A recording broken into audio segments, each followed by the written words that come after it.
Yorùbá nation àwọn náà máa dípò tí wọ́n mú à ń lọ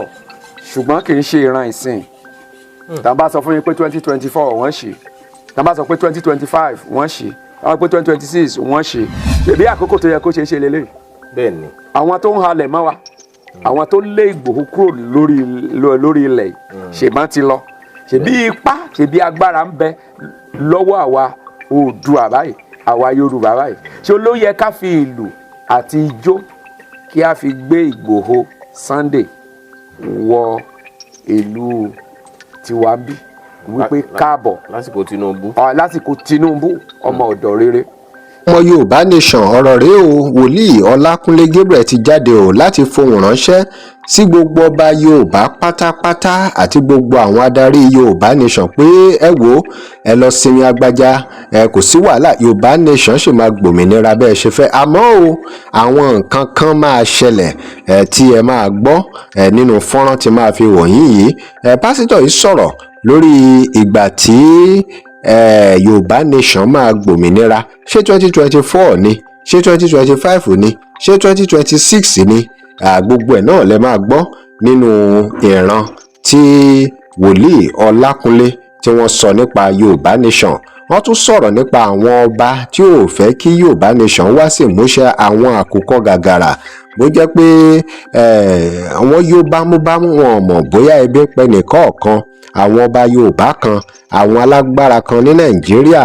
àwọn àkùkọ gàgàrà kan tí ò fẹ́ kí Yorùbá nation wáyé nítorí pé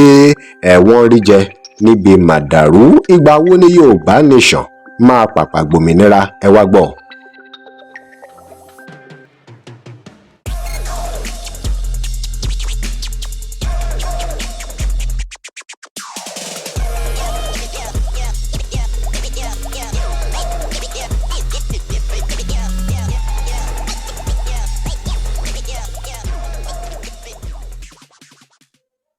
Welcome to Digi Nigeria. Remember to like, share and follow us. Bàbá yìí sọ̀rọ̀ lórí ìdí tó fi yẹ kí Yorùbá gbòmìnira lásìkò yìí pé ṣe bí tẹ́lẹ̀tẹ́lẹ̀ àwọn ará bí ló wà ńbẹ̀ ní báyìí President Tinubu àgbà Yorùbá ló wà ńbẹ̀ kí ló wá ṣẹlẹ̀ tí ìran Yorùbá tí ò fi tí wá sí ìmúṣẹ gbogbo ẹ̀ náà ni bàbá yìí sọ nínú fọ́nrán tẹ́ máa gbọ́ yìí ẹ já gbọ́. ṣe rí àlá Yorùbá nation ó ń bọ̀ wá ṣẹ o ṣùgbọ́n nígbà tẹ́nìkan ò ronú ó ń bọ̀ wá ṣẹ kì í ti ṣàkókò yìí àwọn kan wà Fáráò ni wọ́n àwọn kan wà Sọ́ọ̀lù ni wọ́n tí a lè yí lọ́kàn padà àwọn kan sì wà tó jẹ́ pé Hẹ́rọ́dù ni wọ́n àwọn ọba yìí máa lọ kó tó di wípé ìran yìí máa ṣẹ. Àwọn ọba ilẹ̀ Yorùbá. bí n bá sọ̀rọ̀ nípa ọba. ó lè já wọn gómìnà. mi ò sọ̀rọ̀ nípa. àsọtẹ́lẹ̀ náà ni wòlíì Ọlákúnlé Gabriel sọ nípa àwọn èèyàn ńláńlá tó dipò ńláńlá mú tó fẹ́ dàbí àkùkọ gàgàrà àwọn alágbára ilẹ̀ Nàìjíríà ilẹ̀ Yorùbá ẹ gbọ́ ìran tí wọ́n sọ yìí ẹ já gbọ́ délẹ̀ lórí àwọn ìdílọ́wọ́ tó wà fún Yorùbá nation. ṣé ẹni tó ní trillions tó jẹ́ pé lójúmọ́ tó bá ná 500 million for 100 days tí ó dẹ̀ ní mà pé òun náwó irú àwọn eléyìí ni mò ń sọ àwọn eléyìí ó gbàdúrà kí ìran yẹn kí ó ṣẹ. wọn ò fẹ́ kí Yorùbá ó gbòmìnira. àwọn yẹn ò fẹ́ kí ìran yẹn kí ó ṣẹ. ẹni tí ó bá ní nǹkan tí ó lè gbé òun láti bíbá yìí dé Èkó níṣẹ́jú àyá báyìí bẹ́lẹ́sẹ̀ bá ń pariwo kò tilẹ̀ kí á ní kí náà ń sọ ṣèbí Èkó mo ti lọ mo dé nísìnyí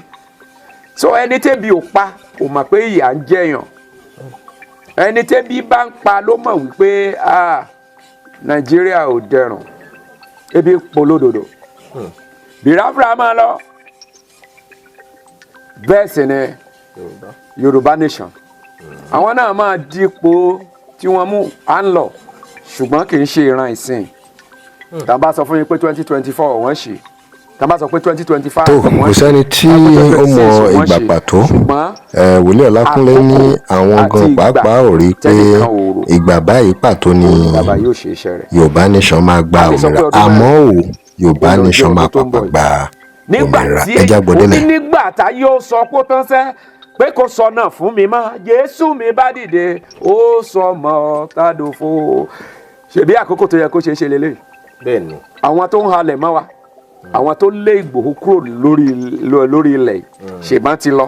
ṣèbí ipá ṣèbí agbára ń bẹ lọ́wọ́ àwa Oòduà báyìí àwa Yorùbá báyìí ṣé ló yẹ ká fi ìlù àti ijó kí a fi gbé Ìgbòho Sunday wọ ìlú tiwa bí wípé káàbọ̀ lásìkò Tinubu ọmọ ọ̀dọ̀ rere ṣùgbọ́n ta lórí ti ẹ̀rọ kò sí àwa Yorùbá ìlù tí a máa ń lù lọ́pọ̀lọpọ̀ tí ó pọ̀ jù òun ni máa jó lọ àwọn ẹ̀yìn ẹ̀. tó òun lẹ ti gbọ́ yẹn ò lẹ́nu wòlíì Ọlákúnlé kí lè ro yín lórí ọ̀rọ̀ ìran tí wòlíì yìí sọ nípa Yorùbá Nation àti èyí tí wọ́n sọ nípa àwọn ọba Yorùbá kí lẹ rò pé ó ń dí Yorùbá Nation lọ́wọ́ ṣẹ́yìn gbà gẹ́gẹ́ bí wòlíì Ọlákúnlé ṣe sọ yìí kí lè rò tí yín ẹ drop comment. Remember to like, share and follow us. Thanks for watching.